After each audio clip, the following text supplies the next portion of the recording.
K V news या digital YouTube चॅनलमध्ये आपले सर्वांचे स्वागत आहे.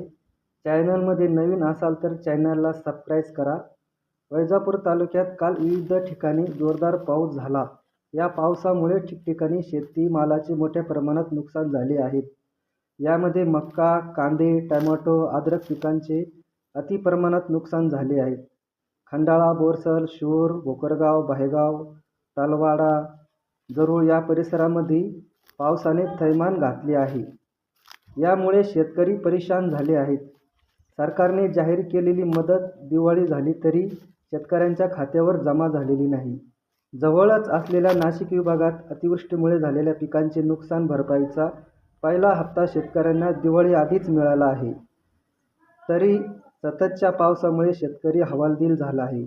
या सततच्या पावसामुळे मका पिकांना कोंब फुटायला सुरुवात झालेली आहे. खरं तर शेतकऱ्यांनी दुहेरी संकटाचा सामना करावा लागत आहे. तिकडे सरकारची शेतीविषयी अनिश्चित धोरणं व इकडं निसर्गाचा कोप. यातून हा बळीराजा कसा जगेल? तरी हा बळीराजा याही परिस्थितीत निर्भीडपणे सामना करतोय. सरकारने जाहीर केलेली मदत लवकरच शेतकऱ्यापर्यंत पोहोचावी ही सरकारला विनंती. के व्ही न्यूजसाठी दिग्विजय पवार.